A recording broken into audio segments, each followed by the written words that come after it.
Selamat pagi sekali lagi kepada semua jemaat. Saya Bibi Saya Bibi 2 dan semua jemaat yang ada kesempatan bersama-sama dalam mendengar renungan kita pada kali ini. Saya bersyukur kepada Tuhan karena kita telah melalui ini minggu yang keempat. Kita tidak dapat mengadakan ibadah secara berjemaat, tetapi kita bersama-sama dalam keluarga kita masing-masing di rumah dan merenung dan mendengar firman Tuhan yang disampaikan oleh hamba Tuhan secara online. Semada melalui persekutuan ataupun renungan pada pagi hari ini, atau renungan-renungan yang kita dapat daripada pelbagai sumber di seluruh dunia yang baik, yang menyampaikan isi hati Tuhan secara khusus atau secara umum bagi kita semua. Pada pagi hari ini saya ingin menyampaikan renungan singkat berkaitan dengan bagaimana kita merayakan Paskah. Merayakan Paskah karena kita dapat bersama-sama merayakan Paskah ini secara berjemaat, tapi kita boleh melakukan ini secara personal bersama dengan Tuhan dan juga bersama dengan keluarga kita masing-masing. Saya bersyukur kepada Tuhan karena melalui firman Tuhan ini saya percaya hamba-hamba Tuhan dapat melihat dengan perspektif yang benar tentang bagaimana kita merayakan Paskah ataupun merayakan Paskah. Sebelum kita mulai, mari kita berdoa. Saya pimpin kita dalam doa. Bapa di sorga yang baik, yang setia, dan yang tidak pernah berubah, yang telah memberikan kami anugerah kasih karunia-Mu, malah justifikasi keadilan yang sangat luar biasa bagi kami melalui kematian dan kebangkitan Kristus. Kami percaya pada surga melalui renungan kami pada pagi hari ini, Engkau memberikan kami hikmat buat mengerti secara mendalam maksud secara pribadi atau secara kolektif sebagai jemaat, sebagai keluarga kami merayakan Paskah. Khususnya dalam keadaan dan situasi kami saat ini, kami tidak bersama-sama merayakan dalam jemaat, dalam gereja, dalam pesta yang nyata di antara kami. Tapi yang percaya pada sorga, Engkau mau kami mengerti bahwa Paskah itu lebih daripada apa yang rutin, yang menjadi tradisional kami amalkan selama ini. Berikan hikmat kepada hamba-Mu dan berkati kami semua dalam nama Yesus. Amin. Mari kita lihat dalam firman Tuhan yang terdapat dalam Lukas pasal yang ke-22 ayat 8. Saya suka firman Tuhan ini karena Yesus memberikan kepada kita apa maksud perjamuan, apa maksud Paskah, ataupun bagaimana dia merayakan, ataupun bagaimana dia bersama dengan murid-muridnya merayakan Paskah. Yaitu dalam Lukas pasal yang ke-2 ayat 8, firman Tuhan mengatakan begini, lalu Yesus menyuruh Petrus dan Yohanes katanya, pergilah, persiapkanlah perjamuan Paskah bagi kita supaya kita makan. Dia katakan supaya kita makan. Dia menyuruh Petrus dan Yohanes untuk pergi dan mempersiapkan perjamuan bagi mereka untuk perjamuan Paskah. Alasannya sangat mudah, yaitu supaya kita dapat makan. Dan makan itu berbicara duduk bersama, fellowship, dan persekutuan bersama-sama. Tuhan Yesus memberikan gambaran bahwa merayakan ataupun perjamuan Paskah itu adalah berbicara tentang makan. Tetapi bukan hanya makan, tetapi makan bersama. Apabila dia mengatakan kita makan. Amin. Saya mau bawa kita dalam Wahyu pasal 3 ayat 20, kita renungan firman Tuhan ini. Saya sangat pengen dengan firman Tuhan ini, tapi manapun sebelum kita baca ayat yang ke-20, saya mau kita melihat ayat ini muncul di pasal yang ketiga Wahyu, yaitu berbicara kepada sebuah jemaat yang terdapat di Laodikia. Dan ada satu situasi, ada satu perkara yang berlaku dalam jemaat di Laodikia ini, sehingga Tuhan mengatakan, aku berdiri di muka pintu dan mengetuk. Dia mengetuk. Barang siapa yang mendengar suaraku, firman Tuhan katakan, dan membuka pintu, aku akan datang, aku akan masuk. Aku akan makan bersama-sama dengan dia. Mari kita lihat firman Tuhan itu. Ayat 14 berbunyi seperti ini. Wahyu pasal 3. Dan tuliskanlah kepada malaikat jemaat di Laodikia, inilah firman dari Amen, saksi yang setia dan benar, permulaan dari ciptaan Allah. Aku tahu segala pekerjaanmu, engkau tidak dingin dan tidak panas. Alangkah baiknya jika engkau dingin atau panas. Jadi karena engkau suam-suam kuku dan tidak dingin dan atau panas, aku akan memuntahkan engkau dari mulutku. Karena engkau berkata, aku kaya dan aku telah memperkayakan diriku, dan aku tidak kekurangan apa-apa. Dan karena engkau tidak tahu bahwa engkau melarat dan malang, miskin, buta, dan telanjang, maka aku menasihatkan engkau supaya engkau membeli daripadaku emas yang telah dimurnikan dalam api, agar engkau menjadi kaya, dan juga pakaian putih supaya engkau memakainya, agar jangan kelihatan ketelanjanganmu yang memalukan, dan lagi minyak yang melumaskan matamu supaya engkau dapat melihat. Barang siapa ku kasihi, ya ku tegur dan ku hajar. Sebab itu relakanlah hatimu dan bertobatlah. Lihat, nah ini ayat yang ke-20 dia katakan, lihat, aku berdiri di muka pintu dan mengetuk. Jikalau ada orang yang mendengar suaraku dan membuka pintu, aku akan masuk mendapatkannya, dan aku akan bersama-sama dengan dia, dan dia bersama-sama dengan aku. Jadi dia bicara tentang Yesus mau masuk, dan bukannya masuk mau bersama, dan bukannya bersama, tapi makan, bersekutu bersama-sama dengan pribadi. Nah, saya ingin ulas sedikit tentang firman Tuhan ini. Banyak orang melihat bahwa ayat yang ke-20 ini merujuk kepada jemputan kepada orang yang belum mengenal Tuhan, atau orang yang bukan Kristen, yang belum menerima Yesus. Apabila mereka mendengar Injil, diumpamakan bahwa Tuhan Yesus mengetuk pintu hati mereka. Dan apabila mereka menerima Yesus, itu digambarkan bahwa mereka membuka pintu hati mereka dan menerima Yesus. Saya ingin beritahu bahwa ayat ini muncul bukan kepada jemaat, bukan kepada orang-orang yang tidak percaya, tapi kepada jemaat di Laodikia, orang yang sudah percaya kepada Tuhan. Tapi ada satu isu yang menjadi masalah pada orang-orang di Laodikia, yaitu mereka mengalami situasi suam-suam kuku, tidak panas tapi juga tidak dingin. Satu keadaan yang merasa selesa, tapi merasa selesa dengan alasan bahwa mereka contented, mereka melihat bahwa mereka cukup karena apa yang mereka lakukan, berdasarkan apa yang mereka pikir dan mereka telah usahakan. Nah, firman Tuhan mengatakan di sini, dia katakan, karena engkau berkata aku kaya, aku telah memperkayakan diriku. Nah, lihat, ini ialah tindakan manusia, yaitu tindakan orang Kristen yang melihat bahwa dia kaya karena dia memperkayakan dirinya. Ini orang-orang Kristen di zaman sekarang ini yang tidak melihat bahwa mereka diperkayakan bukan karena apa yang mereka lakukan. Mereka mengalami segala berkat, mereka mengalami segala sesuatu dalam kehidupan ini, termasuk keselamatan, perlindungan, kuasa, bukan karena apa yang mereka lakukan, tetapi apa yang Tuhan lakukan. Ini adalah orang-orang Kristen yang di perjanjian baru, tapi masih memiliki minda perjanjian lama. Karena perjanjian lama ialah mereka memperkayakan diri mereka. Mereka kaya karena mereka memperkayakan diri mereka. Bagaimana itu berlaku ialah karena mereka menerima daripada Tuhan, apabila mereka sanggup dan dapat melaksanakan dan dapat menunaikan tuntutan 10 hukum Taurat dalam kehidupan mereka.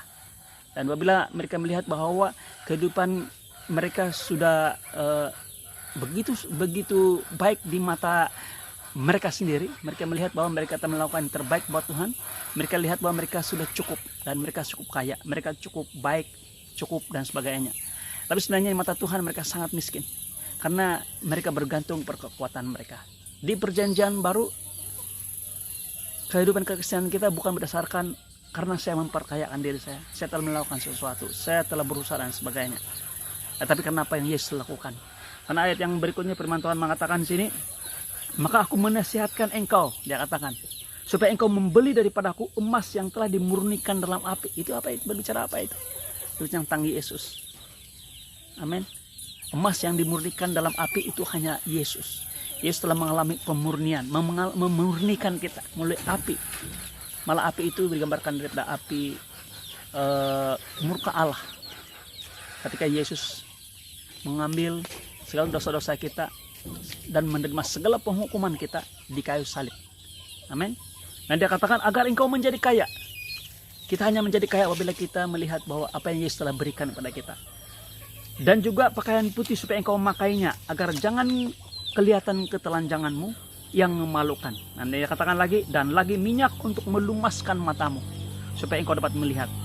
Saya dapati banyak orang-orang yang percaya yang melihat mereka sebagai orang yang percaya pada Kristus.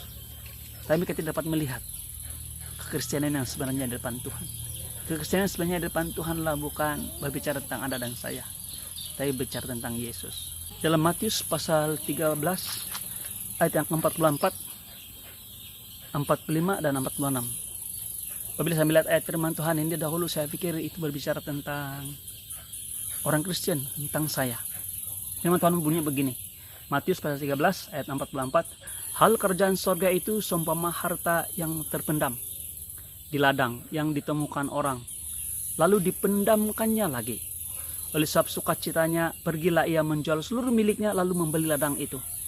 Demikian pula hal kerajaan sorga itu seumpama seorang pedagang yang mencari mutiara yang indah. Setelah ditemukan mutiara yang sangat berharga, ia pun pergi menjual seluruh miliknya lalu membeli mutiara tersebut, mutiara itu. Lalu saya pikir bahwa seorang yang menemukan harta dan seorang pedagang itu adalah saya. Karena saya pernah mendengar khotbah juga orang mengatakan bahwa jikalau kamu tidak sanggup, tinggalkan segala apa yang ada pada kamu. Malah satu peringkat yang katakan tinggalkan segala cita-citamu, segala yang menjadi kecenderungan dalam kehidupanmu dan memilih Yesus. Tidak layak untuk kerajaan surga. Jadi selalu saya ajar seperti itu dan saya mendengar seperti itu. Dan saya pikir itulah yang benar tentang apa yang kita dengar melalui firman Tuhan ini. Bahwa sebenarnya orang yang menemukan ladang, menemukan harta itu adalah Yesus. Pedagang yang mencari mutiara itulah Yesus. Dan harta terpendam itu adalah saya dan kita semua. Apabila Yesus melihat kita, dia melihat kita seperti satu harta yang sangat luar biasa. Dan dia mau menyelamatkan kita. Dia mau memulihkan kita. Dia mau mengembalikan hubungan kita yang semula. Seperti hubungan Adam dengan Bapa di sorga yang semula. Yesus mau pulihkan ini. Bapa di sorga mau pulihkan ini. Tetapi dia harus membayar ini. Dan kita tahu Bapa yang Yesus lakukan. Walaupun dia adalah Tuhan. Dia adalah Raja. Segala Raja. Tapi dia turun dari sorga. Dia menjual segala harta miliknya. Dia menggadaikan, trade in segala sesuatu. Apa yang ada pada dia. Malah mati di kayu salib untuk mendapatkan Anda dan saya. Dia melihat sesuatu sangat berharga di mata Tuhan. Kasih Tuhan yang luar biasa. Dan begitu juga apabila dia menemukan mutiara. Anda dan saya adalah mutiara. Luar biasa. Jadi saya percaya kita kembali kepada Wahyu pasal yang ketiga tadi. Ayat yang ke 14 hingga ke 20 itu berbicara tentang orang Kristen di Laodikia yang melihat bahwa mereka adalah yang telah memperkayakan diri mereka. Ternyata mereka telanjang. Ya Tuhan Yesus mengatakan bahwa beli daripada saya emas murni yang telah dimurnikan, minyak, dia katakan jubah yang Tuhan Yesus berikan kepada kita. Semuanya apa yang Tuhan Yesus berikan kepada kita. Jadi bagaimana itu boleh berlaku daripada kita apabila kita membuka pintu hati kita menerima kebenaran tersebut. Sangat luar biasa karena firman Tuhan mengatakan orang yang seperti ini adalah yang suam-suam kuku. Suam-suam kuku ini berbicara pada orang yang mengharapkan pada apa yang Tuhan telah laksanakan dan sempurnakan di kayu salib untuk dia. Tapi dia juga mengharapkan dan meletakkan dasar kekristenan dia apa yang dia buat. Apa yang kita buat adalah merujuk kepada obligasi kita kepada Tuhan. Sementara apa yang Yesus buat adalah apa yang Yesus telah sempurnakan di kayu salib, yaitu anugerah kasih karunia. Apabila kedua-dua ini menjadi satu yang Yesus buat, satu yang engkau manusia buat, dia menjadi satu yang panas dan yang sejuk ini bercantum dan menjadi suam-suam kuku. Apa yang Tuhan mau ialah alangkah baiknya. Dia katakan jika engkau panas atau sejuk. Apa maksudnya? Jikalau kita mau mengharapkan kekristenan kita berdasarkan kekuatan kita, anggaplah ini sebagai sejuk. Kita harus lakukan segenap hati kita dengan segenap kekuatan dan segenap akal budi kita. Dan saya percaya jikalau kita jujur depan Tuhan dan kita ikhlas depan Tuhan, tidak ada seorang pun yang dapat melakukan ini dengan sempurna di depan Tuhan. Saya percaya hukum Taurat diberikan kepada kita sesuai dengan apa yang firman Tuhan katakan, bukan untuk menyelamatkan kita, tapi untuk menyadarkan bahwa pada kita bahwa kita ini orang berdosa dan kita memerlukan juru selamat. Dan jikalau kita anggap kita panas, itu panas berbicara tentang kasih karunia Tuhan. Kita berharap pada kasih karunia Tuhan semata-mata, bukan tentang saya, tapi tentang Yesus penuhnya. Kita akan diselamatkan. Jadi bagaimana jikalau sejuk, kan? Tidak pada kasih karunia Tuhan panas, tapi sejuk saja. Saya ingin berkata kamu, jikalau kita jujur betul di depan Tuhan, kalau kita betul-betul mengharap pada kekuatan kita untuk menyenangkan hati Tuhan, kita akan akur, kita akan dalam bahasa Sabah akun kala, dan kita melihat bahwa kita tidak mampu. Dan bila kita tidak mampu, hanya itu membawa dan membimbing kita kepada satu hal, yaitu kita hanya perlukan kasih karunia Tuhan. Amin. Saya percaya ini. Orang yang jujur betul mengikuti dan mau menunaikan segala tuntutan hukum Taurat, pasti mereka akhirnya pada satu peringkat mereka akan tertunduk, mereka akan terus sujud di depan Tuhan dan mengatakan ini, Tuhan, saya tidak sanggup untuk melakukan semua ini, untuk menjadikan saya orang benar, tapi saya perlukan seorang juru selamat. Saya beri gambaran satu ilustrasi. Melakukan hukum Taurat untuk diselamatkan, melakukan hukum Taurat adalah sama seorang yang sedang ada seorang yang sedang lemas di sungai. Apabila ada seorang datang kepada yang lemas ini, dia memberikan kepada orang, tidak katakan, oh kamu sedang lemas, kamu mau tenggelam sudah. Di tangan sini ada satu buku, ada 10 pelajaran, 10 konsep, 10 perintah, 10 arahan yang perlu kamu lakukan. Dan bila kamu lakukan ini, ke 10 ini, kamu akan selamat. Yaitu bagaimana berenang, bagaimana mau supaya tidak tenggelam, timbul. Mungkin yang pertama itu kuak dada, kuak apa semua dan sebagainya. Dan dia lemparkan kepada orang yang sedang lemas ini. Saya yang beritahu saudaraku, orang yang sedang lemas ini tidak perlukan manual, tidak perlukan tunjuk cara, tidak perlukan buku, apalagi buku untuk mau diselamatkan. Apa yang dia perlukan adalah ada satu pribadi yang sanggup dan berani untuk terjun dan menyelamatkan orang ini. Nah, buku manual itu berumpama hukum Taurat, sementara pribadi yang terjun dan selamatkan orang ini adalah kasih karunia. Dan itu yang Yesus lakukan untuk Anda dan saya. Malah dia mati untuk Anda dan saya. Amin. Jadi firman Tuhan ketika dia katakan, aku mengetuk di buka pintu, itu berbicara kepada orang-orang Kristen sekarang ini. Apa yang kita raihkan selama ini berbicara tentang kasih karunia Tuhan, bahwa kita perlukan Tuhan Yesus dan Tuhan Yesus semata-mata. Dia katakan, jikalau Anda membuka pintu, orang-orang Kristen yang mau melihat, membuka pintu bahwa dia perlukan Yesus dan hanya Yesus saja, firman Tuhan mengatakan dia akan masuk, dia akan fellowship, dia akan makan bersama-sama dengan orang ini, orang itu bersama dengan dia dan dia bersama-sama dengan orang ini. Amin. Inilah isu yang ada di Laodikia dan ini adalah isu orang-orang Kristen masa sekarang ini. Mari kita lihat dalam firman Tuhan yang seterusnya. Saya mau bawa kita untuk memahami di dalam lagi tentang apa perkataan Tuhan. Lalu dia katakan kita supaya kita makan bersama. Mari kita lihat dalam Yohanes pasal 6 ayat yang ke-5.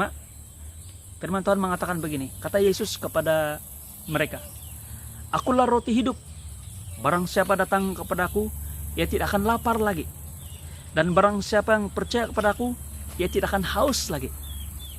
Saya beritahu kita ada dua hal yang Tuhan Yesus tekankan dalam firman Tuhan ini. Mari kita sama-sama lihat. Itu pertama, yaitu dia katakan yang datang, yang kedua yang percaya. Nah, ini dua hal yang dapat kita lakukan apabila kita melihat Yesus adalah roti hidup bagi kita. Apabila kita mau makan apa yang Yesus berikan kepada kita. Haleluya. Dia katakan sini yang barang siapa yang datang kepadaku, ia tidak akan lapar lagi. Yang kedua, yang percaya kepadaku tidak akan haus lagi. Jadi bicara bila kita makan bersama, bicara tentang makan bersama dengan Tuhan, itu adalah datang kepadanya dan percaya kepadanya. Percaya apa? Percaya bahwa apa yang dilakukan di kayu salib bagi kita sempurna. Saya mau bawa kita lihat perjamuan Paskah karena ini adalah perjamuan yang meraihkan tentang Paskah. Lukas 22 ayat 19 dia katakan, lalu ia mengambil roti, mengucap syukur, memecah-mecahkannya dan memberikan kepada mereka, katanya, inilah tubuhku yang diserahkan bagi kamu, perbuatlah ini menjadi peringatan akan aku. Amin. Jadi apa yang kita buat ialah memperingatkan tentang Yesus. Haleluya. Dalam ayat yang ke-20 dia katakan, demikian juga dibuatnya dengan cawan. Sesudah makan ia berkata, cawan ini adalah perjanjian baru oleh darahku yang ditumpahkan bagi kamu. Dia katakan perjanjian baru. Perjanjian yang Tuhan Yesus beri pada kita adalah perjanjian kasih karunia. Tuhan memberikan kepada kita anaknya yang tunggal, yaitu Yesus Kristus, menjadi perdamaian bagi dosa-dosa kita. Kita dibenarkan oleh karena apa yang Yesus lakukan sempurna dan selesai di kayu salib untuk Anda dan saya. Dan itu dimeteraikan dengan darah Yesus yang tertumpah. Amin. Mari kita simpulkan apa yang kita renungkan pada pagi hari ini. Saya percaya ini cukup jelas bagi kita. Saya percaya Tuhan mau kita merayakan Paskah sedemikian rupa dan kita dapat menikmati kasih Tuhan yang luar biasa. Meraihkan Paskah adalah apabila kita duduk bersama. Duduk maksudnya berbicara tentang rest. Duduk bersama dengan Tuhan dalam sebuah perjamuan. Nah, ini satu suasana. Dalam sebuah perjamuan, yaitu suasana, situasi. Makan yaitu seperti yang kita belajar, yaitu datang. Yang datang kepadanya, amin. Dan juga yang percaya kepada Tuhan Yesus. Dalam segala situasi dan keberadaan kita, dan percaya akan dua hal ini. Walaupun keadaan kita percaya, kita datang dan bersekutu dengan Tuhan, kita tahu dua hal ini terjadi dalam hidup kita, yaitu tubuhnya, amin, yaitu roti, berbicara tentang roti yang telah diserahkan bagi kita. Tuhan Yesus telah diserahkan bagi Anda dan saya, amin. Dan yang kedua, darahnya sebagai meterai perjanjian baru, yaitu pengampunan dosa oleh penumpahan darahnya. Merayakan Paskah juga kita dapat lakukan setiap kali, amin, apabila kita mengambil perjamuan kudus, kan? Seperti yang telah selalu kita lakukan bersama-sama di gereja, yaitu setelah kita merujuk pada 1 Korintus pasal 11 ayat 22 sampai ayat yang ke-26, amin, sebagai pengistiharan bahwa Yesus telah mengalami segala penghukuman supaya kita menerima pembebasan, penyembuhan, kelepasan, dan darahnya kita istiharkan sebagai tanda yang kita telah diampuni, amin. Ini yang luar biasa. Saya mau membawa jemaat untuk terus merenungkan firman Tuhan semasa tempo PKP ini, sekatan pergerakan yang diadakan di seluruh negara bagi menyekat penularan wabak virus coronavirus ini ataupun COVID-19 ini, dengan melihat bahwa Yesus adalah sumber segala sesuatu yang kita perlukan, baik secara fisikal, keperluan material, keperluan fisiologi kita, apalagi keperluan rohani kita. Segala sesuatu Tuhan sudah sediakan. Dan bagaimana kita lakukan? Lihat ini, dapat melakukan ini, itu dengan melihat dengan benar tentang Paskah, apa yang Tuhan telah lakukan 2000 tahun yang lalu untuk Anda dan saya. Yaitu bukan tentang saya, bukan tentang kekuatan saya, tentang hikmat dunia ini dan sebagainya, tetapi tentang Yesus. Mari kita melihat ini bahwa Tuhan memanggil kita. Dalam tempo seperti ini Tuhan memanggil kita untuk bersekutu dengan Dia, makan bersama dengan Dia. Paskah bermaksud supaya kita dapat makan bersama dengan Tuhan.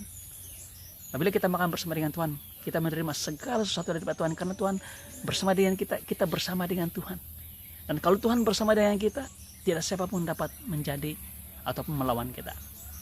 Saya percaya ini. Dan inilah yang digambarkan sebagai Paskah. Mari kita raihkan Paskah kita dalam tempo ini